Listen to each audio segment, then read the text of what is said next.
Hola, ¿qué tal? Bienvenidos nuevamente a Creciendo en la Palabra, un programa producido, transmitido desde la Ciudad de México, la Asociación Metropolitana. Quiero brindarte un cordial saludo, nuevamente una nueva semana que nos encontramos para estudiar el contenido de la lección de escuela sabática. Estamos llegando ya prácticamente al final de este trimestre. Estamos en la lección número 12, que se titula Juzgado y Crucificado. En el deseo de todas las gentes, en la página 63 hay una frase muy interesante que dice: sería bueno que cada día dedicásemos una hora de reflexión a la contemplación de la vida de Cristo. Debiéramos tomarla punto por punto y dejar que la imaginación se posesione de cada escena, especialmente de las escenas finales. Qué interesante invitación, y es justamente lo que vamos a hacer en los siguientes minutos. Vamos a estudiar el capítulo 15 del libro de Marcos, que recrea las últimas escenas de la vida de Cristo Jesús, su juicio, su crucifixión, su muerte.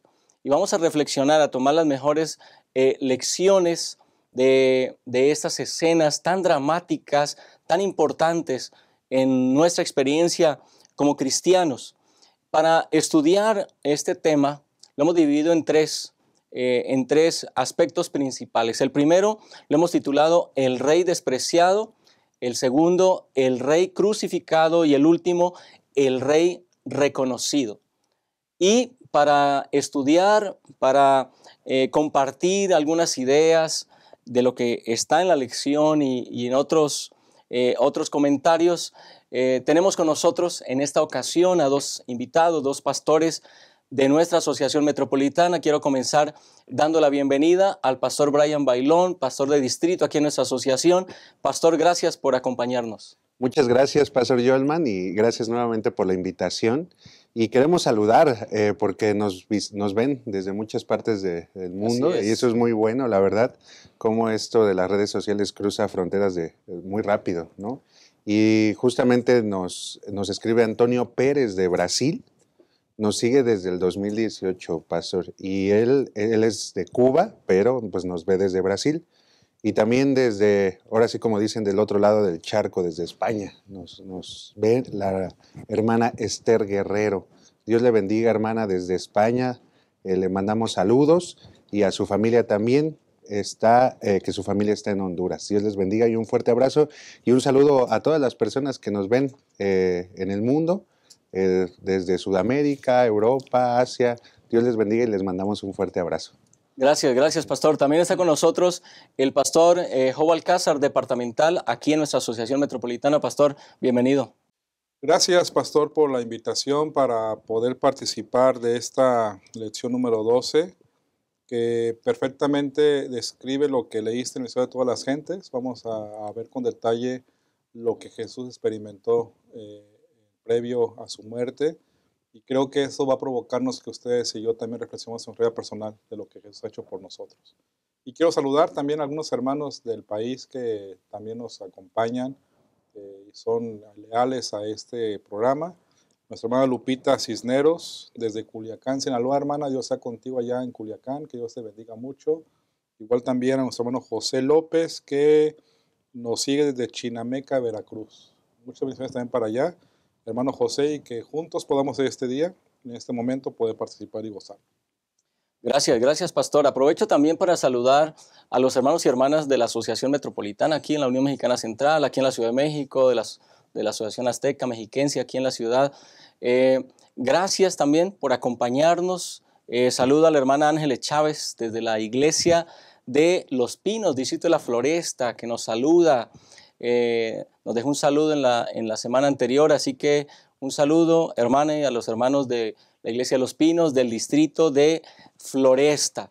Recuerden, hermanos, hermanas, que este canal Es producido por la Asociación Metropolitana y nos da mucho gusto recibir sus saludos constantemente. Así que tú que estás conectándote, que nos acompañas en este repaso, escríbenos desde dónde nos acompañas. Solemos saludar a nuestros hermanos reconociéndoles su presencia, que cotidianamente están con nosotros. Así que escríbenos desde dónde nos acompañas, en qué iglesia, en qué distrito, en qué país, en qué ciudad. Y nos da siempre mucho gusto tenerles a cada uno de ustedes en nuestra compañía. Recuerden también, si hay alguien que está llegando, que está viendo por primera vez este contenido y no hace parte de nuestra comunidad, pues te invito para que te suscribas a nuestro canal y también les invito, hermanos, hermanas, a que compartan este material, que compartan este contenido en sus redes sociales, que lo compartan en sus grupos de WhatsApp, de tal manera que podamos llegar a más personas. Ese es el propósito, llegar a tantas personas como sea posible con este mensaje. También los maestros de escuela sabática, esta es una herramienta para que ustedes puedan guiarse, para que ustedes tengan material extra para el repaso de la lección este próximo sábado. Así que, si les parece bien, vamos a orar, vamos a pedir la dirección de nuestro Dios para iniciar de lleno con el repaso de la lección.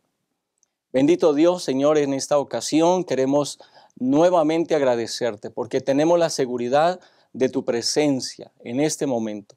Te pedimos que tu Espíritu Santo nos acompañe, que esté con nosotros, que nos guíe, Señor, que todo lo que aquí se diga, se exprese, todo lleve tu aprobación, sea para edificación de tu iglesia. Pido una bendición, Señor, por cada hermano y hermana que nos sigue, que está viendo este contenido, que nos está acompañando. Bendícele también. Algunos son maestros de escuela sabática, líderes de iglesia, miembros de iglesia, Señor, que si ha llegado este mensaje hasta ellos pueda ser un mensaje de bendición para fortalecer su experiencia de fe. Quédate con nosotros, acompáñanos, Señor, en estos siguientes minutos. En el nombre de Jesús, amén. Ya regresamos.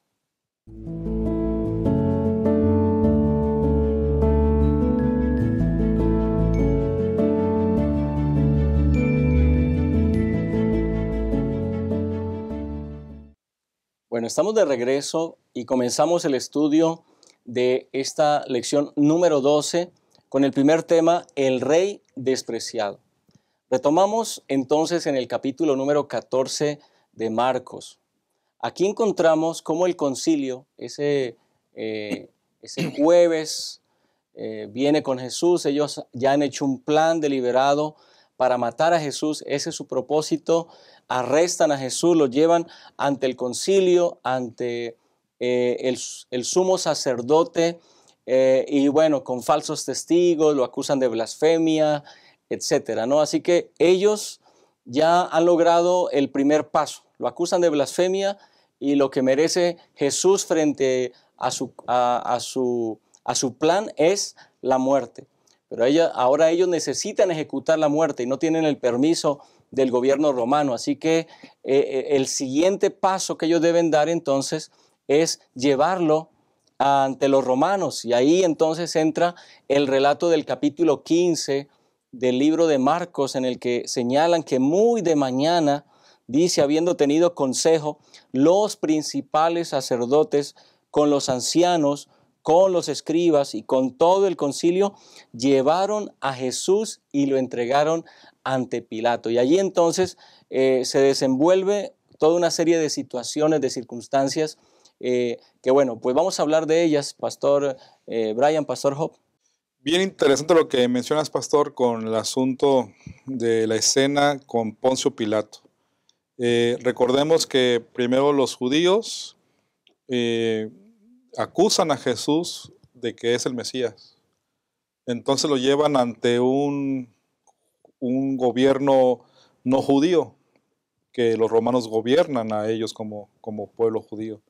Es como si dijéramos hoy, me quedé pensando hace rato, si yo fuera a denunciar al pastor Brian porque guarda el sábado ante el Ministerio Público, ¿no?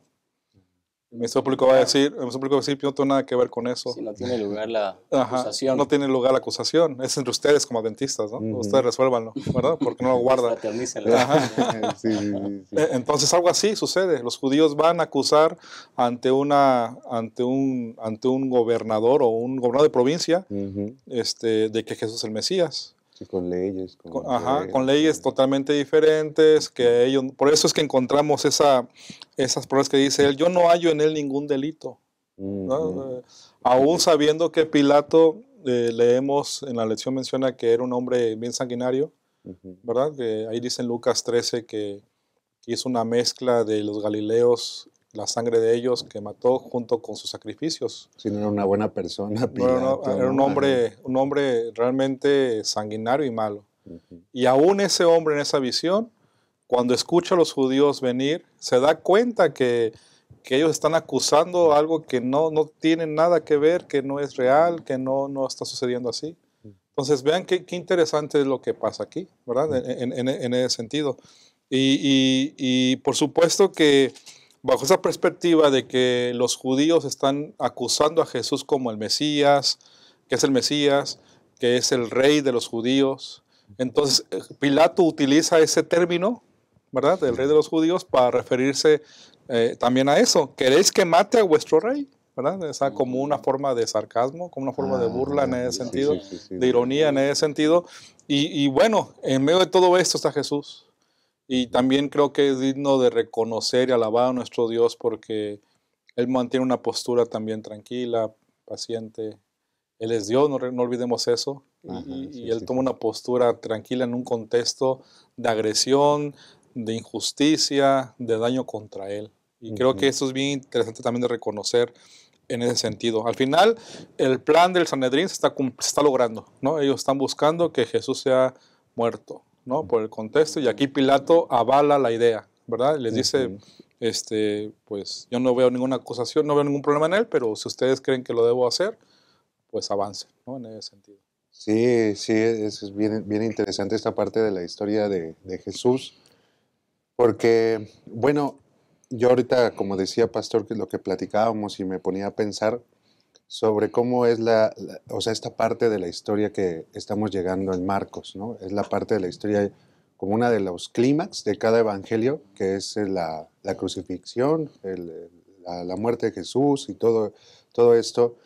Y cómo es que si nosotros lo contextualizamos, la otra vez yo veía un programa con mi esposa, era una serie, y bueno, en esa serie veíamos que pues estábamos esperando como que lo que terminan casi todas las películas y series, como que siempre el bueno gana y lo rescatan al que tienen que rescatarlo y triunfa y todos felices. Pero esta serie como que tenía ese tipo de finales en los cuales, o sea, es una desgracia, o sea, termina en una desgracia el final, ¿no? No termina bien, no termina en un final feliz. Si nosotros no lo vemos en una forma espiritual, lo que le pasa a Jesús, su historia y todo lo que vamos a hablar, veríamos que es una historia de desgracia, ¿no? O sea, ahí cuando está con Pilato y lo están juzgando, ahí quisiéramos que alguien llegara y lo salvara a Jesús, ¿no? Pero no pasa eso, sino que vemos cómo se está desenvolviendo el clímax de la historia justamente de la misión de Jesús. Ahora, justo esto que comentaba el pastor Job, de que no había forma de cómo incriminaran a Jesús o que juzgara Roma a Jesús, porque pues no había ningún argumento, ninguna ley. Pero los judíos muy astutos ponen a Jesús como si fuera un rebelde, ¿no? Porque en ese tiempo habían otros movimientos mesiánicos que el propósito de estos movimientos es ser rebeldes contra Roma, ¿no? Entonces robaban a los soldados o hacían guerra contra los soldados. Eran movimientos rebeldes dentro de Israel y que de igual forma cada uno de estos líderes de estos movimientos se levantaban como mesías, ¿no?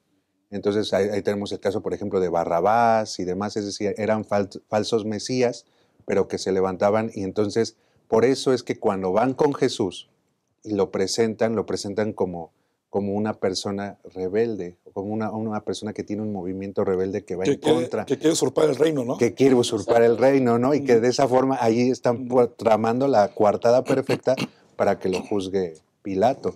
Pero eso es sorprendente, ¿no? Justamente esta reacción de Pilato, que siendo muy malo, no lo quiere juzgar porque ve en él inocencia, ¿no? O sea, Pilato lo pudo haber, juzgado por nada más quererlo matar por matarlo y listo, porque él lo había hecho, pero él ve a una persona inocente. Y a mí me gusta mucho cómo el estudio de la Biblia de esta semana hace ese comparativo, ¿no? Los que eran buenos, los que era el pueblo elegido de Dios, los que ya conocían de Dios, no veían inocente a Jesús, mientras que Pilato, que era pagano, que había tenido una educación pagana, que adoraba a muchos dioses, veía inocente al Hijo de Dios, mientras que el pueblo de Dios no lo veía inocente. Exactamente. Bueno, yo aquí veo también un asunto, pastores, hermanos, pues que es digno de resaltar, ¿no? Pilato aquí, en primer lugar, pues no ve en Jesús una culpabilidad, aunque lo estaban acusando exactamente de sedición, ¿no? Pero pues Pilato no vio mayor cosa en eso. Pero el carácter de Pilato era un carácter débil. Pilato necesitaba, Pilato era gobernador de Judea, así que él necesitaba estar bien con el emperador y no quería problemas allí. Aunque él se dio cuenta que los sacerdotes traían a Jesús por envidia, es decir, era una rivalidad ahí entre ellos, lo que Pilato no alcanzó a ver es que los sacerdotes tenían manera de manejar la multitud. Y entonces es cuando él dice, bueno, lo voy a solucionar de esta manera, ¿no? Bueno, tengo costumbre soltar a un preso en esta época y les presenta a lo peor de lo peor, ¿no? A Barrabás. Y Pilato piensa, ¿no? Pues seguramente van a escoger soltar a este hombre y a Barrabás que se ha muerto. Y no llegó a medir la influencia que tienen los sacerdotes sobre la multitud, que llegó la multitud a decir, no, suelta a Barrabás y crucifica a Cristo, ¿no? Entonces, allí encontramos cómo, yo encuentro dos cosas. Número uno, Marcos está, sin citar a Isaías 53, está revelando la actitud revelada o señalada en Isaías 53, ¿no? Como cordero fue llevado al matadero, como oveja delante de sus trasquiladores, enmudeció y no abrió su boca. Ahí está la actitud de Jesús, ¿no? En silencio frente a sus acusadores. Teniendo argumentos para defenderse, no lo hizo. Tenía que cumplirse la profecía.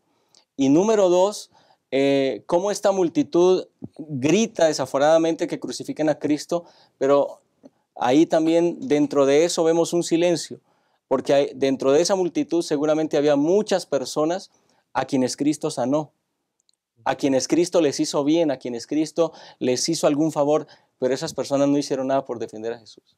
Ajá, y bueno, me gusta mucho el aplicativo que utiliza el estudio de la Biblia esta semana, ¿no? Que cómo es que Pilato se deja presionar.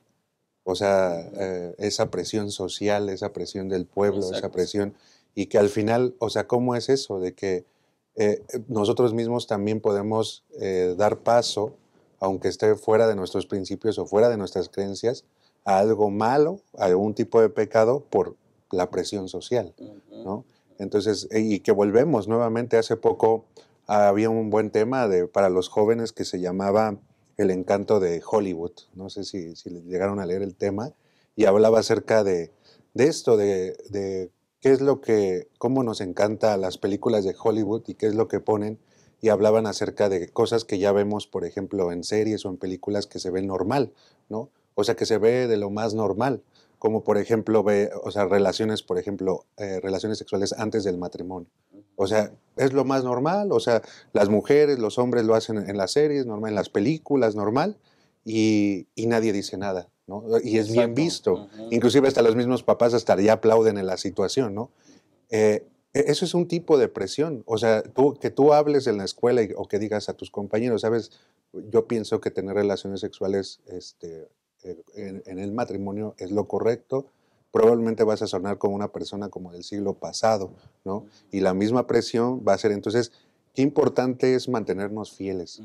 Así la multitud, así la presión sea fuerte, siempre mantenernos fieles. Imagínense, yo me imagino como lo que tenía Pilatos en sus manos, tenía al rey del universo en sus manos. O sea que eso es lo que me gusta de la lección, que esta ironía, que no sabía Pilato a quién tenía enfrente. Era el rey del universo, era el rey del mundo, era su rey, y lo pudo salvar y no lo hizo, ¿no? Buscaba Pilato como querer liberar a Jesús, pero como la presión social o la presión de toda la gente que estaba ahí se dio ante eso. Hay varias referencias bíblicas aquí que encontramos esta referencia. Dice el versículo del capítulo 15 de San Marcos, que dice el versículo 3, y los principales sacerdotes lo acusaban mucho. Otra vez les preguntó Pilato diciendo, ¿nada respondes? Hablando a Jesús. Mira de cuántas cosas te acusan. Pero Jesús ni aun con eso respondió. De modo que Pilato quedó muy extrañado. ¿No? O sea, él se da cuenta de lo que está pasando. Sí, exacto. El 10 lo dice, también verso 10, 9 y 10. ¿Queréis que os suelte al rey de los judíos? Porque sabía que por envidia lo habían entregado. O sea, estaba bien consciente Pilato de esto. Y el 14, Pilato dijo, pues qué mal ha hecho. O sea, queriendo provocar que la gente reaccione, ¿no? Sí, y se den cuenta de lo que él se da cuenta también. Caiga en su error, pues, en cuenta. Exactamente, pero ellos gritaban aún más, crucifícalo. Entonces el 15 dice que Pilato, para satisfacer al pueblo, y lo que tú mencionaste pasó, para proteger su cargo que tenía público, pues él cede para evitar problemas en su región, en su provincia. Como gobernante, lo que hace es ceder ante la gente para evitar un conflicto para él como gobernante. Así que eso puede pasar hoy en día también en la situación, en cualquier cosa, en cualquier área, en cualquier situación de la vida. Podemos tener presiones por causa de Cristo y ojalá que determinemos seguir a Jesús, no ceder o ser omisos como Pilato lo hace en ese contexto. Como muchas veces estos testimonios que pasan con los hermanos, ¿no? De que luego, o hermanos, hermanas, de que te vamos a dar un aumento o un mejor puesto, pero tienes que venir por lo menos 2 horas en sábado, ¿no? O algo en sábado. Así. O sea, pero si no vienes, pues no te damos el... Sí, es una presión, ¿no? Que es lo que comenta Pastor Job, o sea, es un tipo de presión social. Bueno, y finalmente encontramos otra ironía aquí en este relato, y es la actitud de los soldados, ¿no? Porque finalmente Pilatos termina concediendo lo que piden los sacerdotes, termina condenando a Jesús a muerte. Lo entregan a los soldados, y los soldados comienzan a hacer una clase de acciones de burla a Jesús, que terminan siendo ironía, ¿no? Porque le ponen una corona de espinas, se postran frente a él, ¿no? Lo saludan como si fuera el César, ¿no? Pero no se dan cuenta, ¿no?, que en realidad es su rey, ¿no? Eso es algo muy irónico. Sí. Es una parodia, la lección usa el término así, parodia, una burla. Una burla de que los soldados utilizan el término rey de los judíos para entonces hacer esa parodia, ¿no? Y le ponen la corona de espinas, lo visten de púrpura.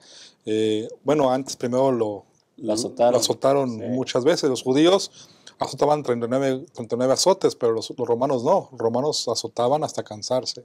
Entonces, en ese contexto encontramos referencias muy, muy distintas de lo que tiene que ver. Pero bueno, ellos hacen eso. Le dieron un cetro, le pusieron un manto real, le pusieron una corona, le hicieron reverencia, ¿verdad? Entonces, pero todo era una parodia, una burla de los soldados para con Jesús. Y eso es impactante también comprender. Y lamentablemente no se dieron cuenta, no percibieron, o más bien sí percibieron, pero prefirieron no tomar en cuenta que Jesús realmente era el Mesías. Y que era su rey, ¿no? Era el rey de los romanos y de los judíos y de todo el mundo. O sea, que en algún momento pues van a volver a ver a ese Jesús, pero ya viniendo en gloria y majestad, ahora sí como su rey. Pero en esta ocasión, pues a ellos les toca esta parte. Entonces, y justamente me gusta la pregunta, ¿verdad? Sobre el comentario sobre la Biblia. Nosotros somos conscientes de la muerte de Jesús. ¿Qué significa la muerte de Jesús en nuestras vidas, ¿no? Porque quizás lo hemos visto en películas, lo escuchamos a lo mejor cada sábado hoy lo estamos leyendo, o comentábamos que no es la primera vez que la lección habla acerca de la crucifixión de Jesús, y a lo mejor muchas veces lo hemos visto, oído, demás, pero ¿qué significa hoy para nosotros la crucifixión de Jesús? A lo mejor eso es algo que podrían contestar en los comentarios, ¿no, pastor? Exactamente, bueno, estaría muy bien que compártenos, hermano, hermana, ahí en los comentarios, ¿qué significa la crucifixión de Jesús para ti? porque para Pilato significó una cosa, para los soldados romanos otra distinta, para los sacerdotes otra distinta. Pero seguramente allí había también seguidores de Cristo, que en ese momento no se atrevieron a levantar su voz, pero que ahí estaban viendo con dolor lo que estaba ocurriendo con Cristo Jesús. ¿Qué significa para ti la crucifixión de Jesús? Ya regresamos para continuar con este estudio. Acompañar. No somos islas. Solos no somos suficientes. Nos necesitamos unos a otros. Quien desconoce la necesidad del prójimo o deja de atenderla, no cumple el propósito de su vida, que es servir. Dios amó tanto al mundo que dio a su Hijo. Jesús te ama y dio su vida por ti. ¿Y tú, a quién amas? ¿A quién sirves? Si amas a Dios y te amas a ti mismo, entonces servirás a tu prójimo. ¿Qué tal comenzar a servir a las visitas? Puedes realizar cosas sencillas, como acompañar a una persona. Entonces invítala a la próxima reunión. Verifica si desea estudiar la Biblia o recibir oraciones intercesoras. Pídele su teléfono y llámala durante la semana para compartir amistad. Acompaña a tu nuevo amigo hacia la puerta de la iglesia al final del culto. Y tan pronto como sea posible, invítalo para una nueva programación en tu iglesia. ¿Y por qué no un almuerzo en casa? Amar es eso, demostrar interés. Amar es un estilo de vida, y esta es nuestra misión. El segundo tema de la lección de esta semana lo hemos titulado El Rey Crucificado. La cruz en la vida actual, en la actualidad, es un tema que tiene que ver con la fe. La cruz es un símbolo de fe. Los cristianos en algunas de las religiones la usan, la llevan colgada. En las iglesias se pone una cruz como símbolo de la fe cristiana, del movimiento que seguía a Cristo Jesús. Es decir, en la actualidad la cruz es bien vista, es un símbolo bueno, positivo, con una connotación positiva. Sin embargo, en el primer siglo el asunto era muy diferente. La cruz era un símbolo de tortura. La cruz era temida por todos, romanos y no romanos. Tanto así que el escritor Séneca llegó a decir que era preferible el suicidio a morir en la cruz. Era una circunstancia supremamente dolorosa y Roma la utilizaba sobre todo con los enemigos de la nación, para dar lecciones a las otras naciones respecto a no meterse con Roma. Así que la cruz, fue la que sufrió Cristo Jesús. Hablemos entonces, pastores, de este momento, el rey, ahora después de haber sido enjuiciado, ahora el rey crucificado. Pues esta yo creo que es la escena más triste y más lamentable del cristianismo, ¿no? El héroe de la película, el héroe de la historia, que era lo que contábamos, pues está colgando de una cruz, ni siquiera está muriendo con honor, ¿no? Como a lo mejor un caballero, un héroe, o sea, muere en batalla o muere en alguna circunstancia. No, aquí el héroe está muriendo de una forma muy humillante y muy dolorosa, muy dolorosa. El comentario de la Biblia, el estudio de la Biblia de esta semana, sugiere cómo es que fueron enterrados los clavos. Por ejemplo, comenta ahí el autor que los clavos fueron enterrados en las muñecas, porque en las palmas no era posible porque si no se hubiera desgarrado al clavarlo. Pero justamente ahí en las palmas, pues comenta que yo creo, y en todas las épocas ha existido personas sádicas que saben cómo clavar las cosas sin matar a la persona y que inflinja el mayor dolor posible. Y esto era la crucifixión. O sea, los romanos tenían bien estudiada la crucifixión. No era tanto un aparato de matar, sino de torturar. Exactamente. O sea, mientras más dolor causara, más exitoso era el aparato.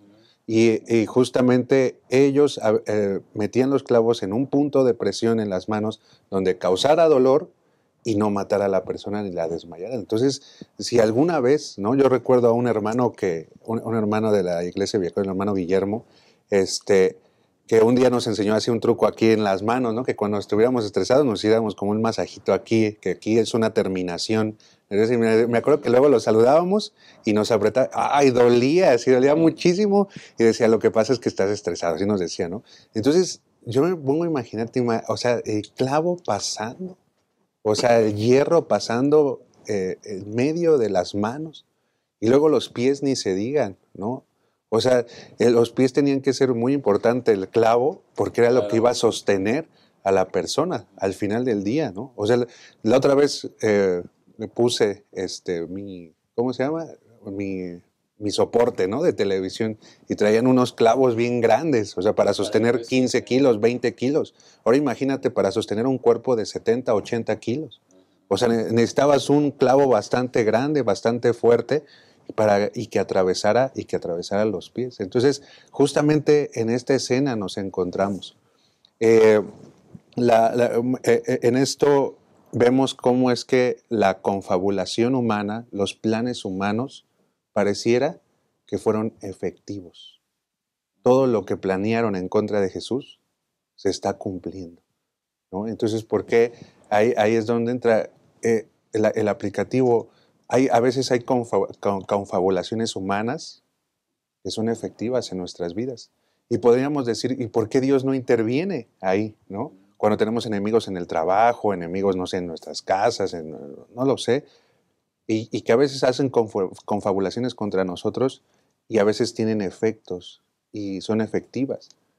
Pero vemos aquí que el plan divino de Dios nunca es tocado por la confabulación humana. Exacto.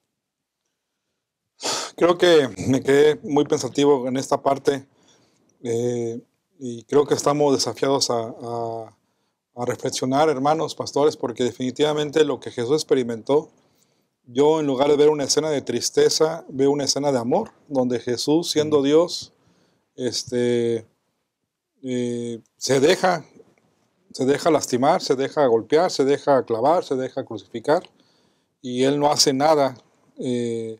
Él solamente como una actitud de sumisión permite que todo lo que él viva le suceda sin ningún asunto más que decir. Y bueno, aquí encontramos algunas referencias bíblicas de este asunto que quiero resaltar. Me llama mucho la atención que menciona el versículo 31 de Marcos 15. Dice, de esta manera también los principales sacerdotes, burlándose, se decían unos a otros con los escribas, a otros salvó, pero a sí mismo no se puede salvar. O sea, recuerden que ahí en esa multitud, además de estos líderes, se encontraba gente que había sido sanada, se encontraba gente que había sido levantada, salvada, restaurada, sanada, en todo lo que implica la extensión de las palabras que estamos diciendo, por Jesucristo. Entonces, seguramente los judíos, al igual que los líderes religiosos judíos, pensaron lo mismo, ¿verdad? ¿Cómo que salvó, ahora no salva? No se salva a sí mismo, ¿verdad? Sí. No actúa para su propio bien. Otra vez vamos a entender la actitud de sumisión, de amor que Jesús manifiesta con esa acción también de no actuar por ustedes y por mí, en ese sentido. Al grado que él llega a decir, ¿verdad? Eloi, Eloi, lama sabactani, que significa, Dios mío, ¿por qué me has desamparado? Algunos pensaban que estaba invocando a Elías, ¿verdad? En ese sentido, cuando realmente él estaba suplicando al Padre que de la sensación o del pensamiento que tenía Jesús por la carga de todos los pecados de ustedes y de mí. En ese sentido. Así que qué impactante este asunto. Y bajo esa escena, los líderes religiosos que conocían las Escrituras, que sabían de Jesús, del Mesías, mejor dicho, y que no identificaban a Jesús como el Mesías, no se dieron cuenta que el Salmo 22 estaba profetizado lo que estaba pasando en ese momento. Y quiero recurrir a algunos textos del Salmo 22, porque ahí encontramos en el versículo 1 las mismas palabras que Jesús dijo, Dios mío, ¿por qué me has desamparado? Así empieza el Salmo 22. O sea, una referencia de lo que Jesús mismo mencionó en el momento que estaba en ese Via Crucis. Y me llama la atención cómo dice el verso 16 del Salmo 22, perros me han rodeado, me han cercado, una banda de malignos desgarraron mis manos y mis pies, contar puedo todos mis huesos, entre tanto ellos me miran y me observan, repartieron entre sí mis vestidos y sobre mi ropa echaron suertes, Mas tú, Jehová, no te alejas, fortaleza mía, apresúrate a socorrerme. Así que esta profecía de Salmo, la descripción exacto de lo que estaba pasando Jesús, y los líderes religiosos no se dieron cuenta, no se percataron, y si se dieron cuenta, quisieron hacerlo omiso, ¿no? Es asunto de lo que implica esto. Impresionante cómo nosotros los seres humanos nos atrevimos a crucificar a Jesús. Bueno, y eso parte justamente de lo que, pues, mismo decías, pastor, iniciando. Es un plan divino, ¿no? Lo que vemos desde un punto de vista como una tortura cruel, un acto cruel de parte de ellos no sabían que estaban con esas acciones inclusive cumpliendo lo profetizado en el Antiguo Testamento, ¿no? Aquí vemos, por ejemplo, a mí me llama la atención pues, la narración de cómo Jesús, cuando es llevado hacia el Gólgota, y se acostumbraba entonces que el acusado, el condenado ya, llevara el madero, el travesaño sobre sí mismo, lo cargara hasta el lugar de su tortura y muerte, y no podía, no tuvo la fuerza para hacerlo. Así debieron haber sido la tortura que sufrió antes, ¿no? Los azotes, el cansancio, todo lo que experimentó, que obligaron a Simón de Cirene a cargarla, ¿no? A terminar de llevar ese tramo de esa pesada carga hacia allá, ¿no? Y también un asunto que menciona es el asunto de la ropa, ¿no? Que menciona Salmo el 22, ¿no? Que menciona este asunto de las ropas. Es interesante porque posiblemente lo que dicen los escritores, los historiadores, es que los romanos acostumbraban desnudar a las personas para eso. Así que ellos caminaban desnudos todo el trayecto hasta el lugar de su tortura. Pero lo más seguro es que allá hicieron un trato con los sacerdotes, porque los judíos, al contrario, odiaban la desnudez. Así que por eso dice que los soldados lo torturaron y le volvían a poner las ropas, y Jesús va hacia allá, hacia la cruz, ¿no? Y allí, entonces, en la cruz, encontramos ahora lo que se menciona ahí en el versículo 34, esa exclamación de Jesús, Elí, Elí, lama sabactani, que habla como de un aparente abandono del Padre Celestial. ¿Es posible pensar que el Padre abandonó a su Hijo, Pastor Brian? No, pues justo ese era el dolor de Jesús. Ese realmente era el dolor de Jesús. Por la carga del pecado nuestro que llevaba Jesús. Ajá, exacto. O sea, el dolor físico, o sea, queda en segundo plano cuando Él siente esta separación, este distanciamiento de Dios, cuando a lo mejor nunca en su vida, tanto en la terrenal ni en la celestial, nunca se había separado de Dios. Más que ese fue el momento de toda la vida de Jesús que sintió esa separación, esa división y ese era realmente lo doloroso, lo humillante para Jesús, separarse de Dios, pero no por sus pecados, sino por los nuestros, por las personas por las cuales estaba muriendo y lo estaban acribillando ahí en la cruz. Entonces, eso ha de haber sido muy, muy, muy, muy doloroso para Jesús. Y dentro de esa escena encontramos, pastores, hermanos, que hay un soldado, un centurión, que está frente a Jesús, viendo cómo está clamando eso, ¿verdad? Y está inspirado, y dice así el versículo 39, que dice el centurión, verdaderamente este hombre era hijo de Dios. O sea que aún en una escena tan complicada de desprecio, de abandono, hay una persona, dos personas por ahí que identifican a Jesús como el Mesías. Y aquí el centurión lo está declarando como el Mesías. Y eso creo que es bueno también de reconocer y digno de decir cuán grande es Dios que pudo tocar mentes de personas en ese momento tan crucial y tan complicado de la muerte de Cristo. El último sermón de Jesús en su púlpito, la cruz, ¿no? Correcto. Exacto. Bueno, y ahí terminando con este segmento, podemos ver también entonces aquí esta línea teológica de Marcos, de secreto, revelación. En la medida que Jesús se va acercando a Jerusalén, hace muchos milagros y a la gente le dice, guarda el secreto, no le digas a nadie. Pero aquí viene ya prácticamente, está llegando al clímax esa revelación. el guardia romano, la misma turba o los sacerdotes diciendo sin querer, ¿no? A otro salvó, a sí mismo no se puede salvar. Están reconociendo a Jesús como Salvador. El mensaje que se pone arriba de su cabeza en la cruz, Jesús Nazareno, Rey de los judíos.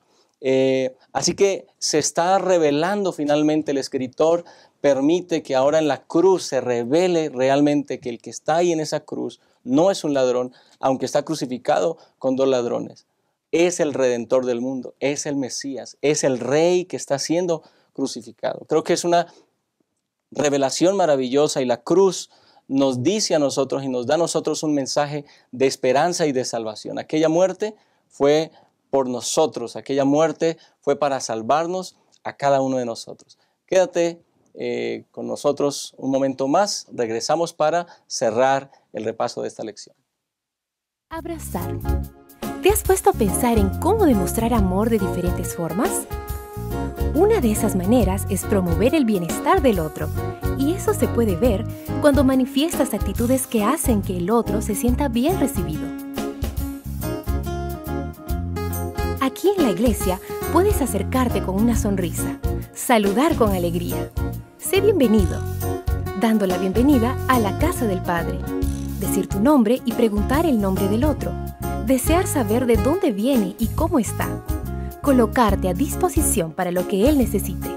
Ser la extensión del abrazo y la sonrisa del Señor. Ese es un gran privilegio.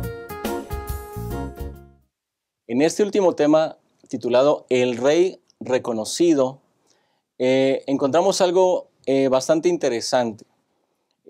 Comenzamos señalando cómo el arresto y la crucifixión de Cristo hacen que se cumpla lo que Jesús ya había mencionado. Jesús le mencionó a los discípulos que iban a ser esparcidos, aun cuando Pedro le había dicho inicialmente, aún hasta la muerte yo iré. Pues encontramos que en estos últimos momentos de la vida de Jesús, en el momento después del arresto, el momento de la cruz, los discípulos han desaparecido. Los discípulos están viendo una frustración porque aparentemente sus expectativas eran otras respecto a Jesús. Ellos esperaban que Jesús se levantara como un rey, doblegara a los romanos y entonces se sentara en un trono terrenal. A pesar de que Jesús constantemente había repetido la razón por la cual iba a Jerusalén para ser crucificado, los discípulos aparentemente no lo habían entendido. Y ahí encontramos entonces a Jesús solo prácticamente. Los discípulos han desaparecido, los discípulos se han ido. Y entonces es allí donde aparece a partir del versículo 42, ahí en el capítulo 15, aparece un personaje. Aparece Jesús de Arimatea, un hombre que hace parte del concilio, que hace parte del Sanedrín, un hombre importante, un hombre reconocido para la sociedad actual, tanto la religiosa como junto con el gobierno pues, romano.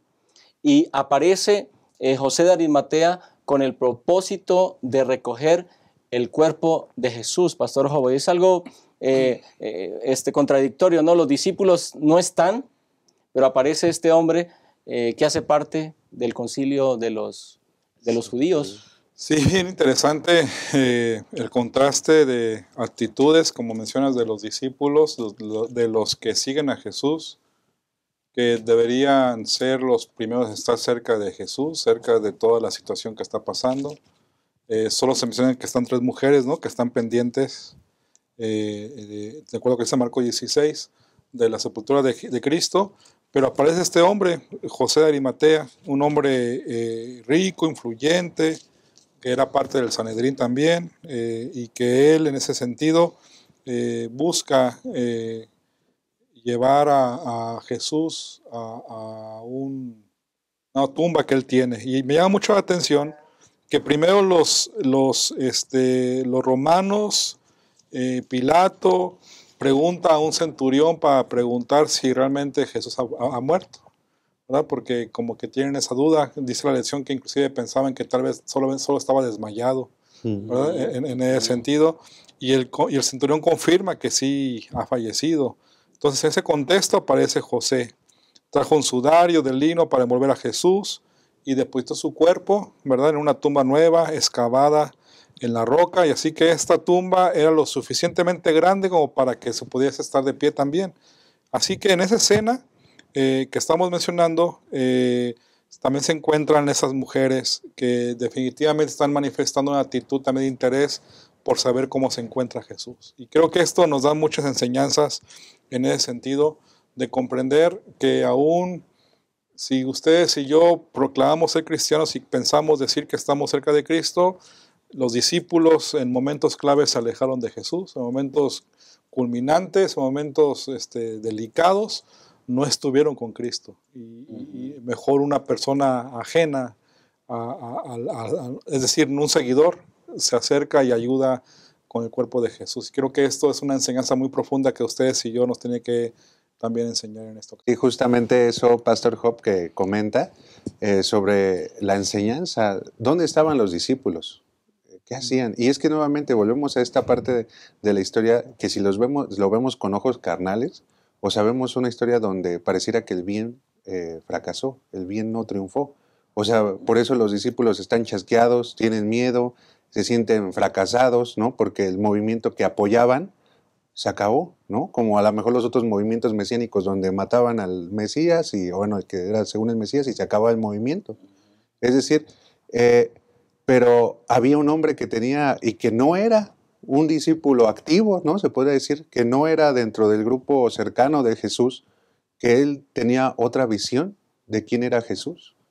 Por eso es que va y busca él el cuerpo, sabiendo de su influencia, sabiendo de su poder, y va y se presenta ante Pilato. Y me gusta cómo dice la misma palabra del Señor en el versículo 15:43, dice: José de Arimatea, miembro noble del concilio, que también esperaba el reino de Dios, vino y entró osadamente a Pilato y pidió el cuerpo de Jesús. Y bueno, pero justo eso, hay una pregunta ahí que nos hace el estudio de la Biblia esta semana. ¿Qué nos habla esto de no juzgar las apariencias de las personas? ¿Ah? O sea, porque este era miembro del mismo concilio, o el mismo concilio que juzgó a Jesús y lo condenó. Él formaba parte de ese concilio. O sea, y él fue el que fue a rescatar el cuerpo de Jesús. Eso me recuerda a una historia, pastores, de una vez que estuve en unas prácticas allá en Tapilula. Saludo a los hermanos de Tapilula, allá en Chiapas. Era la hermana Juanita. Ella, una hermana incansable en el Evangelio, ya predicaba, levantaba iglesias, inclusive había asociaciones que la llamaban para que levantara el campo y abriera campos y levantara iglesias. Entonces, cuando yo la conocí en ese entonces, ella iba por su tercera iglesia a instalar ya ahí en Tapilula. Llevaba creo que como 5 años predicando y ya iba para su tercera iglesia, ya construida, con templo y todo. Y cuando yo llegué nada más eran como 8 miembros en la iglesia, ya en un templo construido, ya en un templo ya con paredes, con pila bautismal y demás. Y entonces yo le pregunté: hermana, ¿y por qué está así como...? Y los demás hermanos me dice, mira, es que esto lo acabamos de construir. Y me contó la historia de cómo se construyó. Y me decía ella que pues al día siguiente iban a echar la losa, ya cuando iban a acabar ahí como la construcción, iban a echar la losa, y pues que iba a llegar las mezcladoras y demás, y ya ve que eso se echa en un día, ¿no? Sí. Entonces pues les dijo a los hermanos, pues mañana nos vemos para echar la losa porque tenemos que echarlo, no pueden faltar, aquí nos vemos así. Y que al día siguiente, el día siguiente, vino la mezcladora, todo el cemento, ya todo estaba listo para echar, y no llegaron los hermanos y las hermanas de la iglesia para poner la losa, ¿no? Y la hermana me comentaba, la hermana Juanita me decía que había un grupo de ahí en la esquina, se juntaba con una pandilla de gente que tomaba, que se drogaba, que fumaba y demás, y que vieron a la hermana llorando, y que uno de ellos se le acercó y le preguntó qué tenía, y le dijo, pues es que mira, tenemos que echar la losa y no hay gente. Y que le dijeron que todos los de la pandilla dijeron, no se preocupe, jefa, así, nosotros le vamos a poner toda la losa. Dice, nada más usted prepárenos la comida y nosotros le echamos. Y que le dijo la hermana, pero no vayan a fumar ni vayan a tomar. Y dijo, no vamos a hacer nada de eso, ahorita no sé. Y que ellos fueron los que construyeron la iglesia. Porque los hermanos no se presentaron. Es decir, lo que ocurrió aquí con los discípulos. Con los discípulos, exactamente, las personas más cercanas, más allá, que habían escuchado cada mensaje de Jesús, que uno inclusive se había acostado en su pecho y había escuchado el corazón de Jesús, lo había dejado. Exactamente.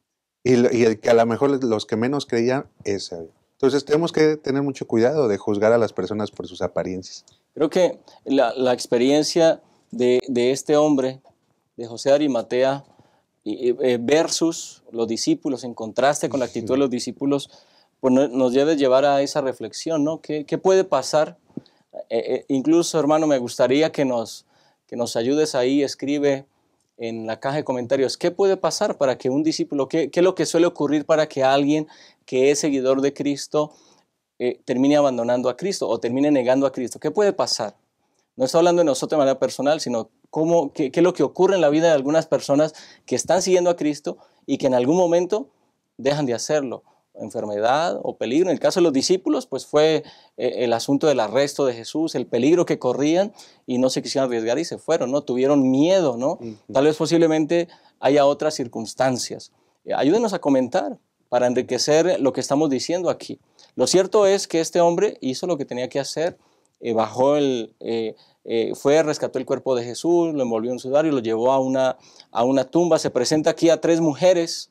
Es interesante porque ahí está María Magdalena, María la madre de Jacobo y Salomé como testigas de la muerte de Cristo, y también se presentan en Marcos 16 como testigas de la tumba vacía, de la resurrección de Cristo. Ese es un vínculo muy importante que el escritor no deja pasar para corroborar que Jesús sí murió y sí resucitó, y ahí hay testigas de ello. Bueno, creo que la lección, este capítulo 15, lo que la lección nos ha ayudado a entender, ha sido algo muy importante para nosotros. Agradezco aquí, pastores, Pastor Brian, Pastor Job, por acompañarnos. Agradezco, hermanos, por estar con nosotros. Ahora les quiero pedir que a manera de conclusión, un último mensaje para nuestros hermanos, para nuestras hermanas. Comencemos, Pastor Brian. Gracias, pastor. Pues, hermano, hermana, pareciera que es un tema repetitivo la crucifixión de Jesús, pero no por ser repetitivo es menos importante, y cada vez que se repita no debemos de hacerlo menos, sino al contrario. Es importante que usted, al dar la lección o al estarla impartiendo, enseñando, enfatice, o sea, esta escena, lo que sufrió Jesús, lo que vivió Jesús, porque al final eso lo hizo por usted y por mí. Entonces, eso es lo que finalmente por la eternidad le vamos a agradecer a Jesús.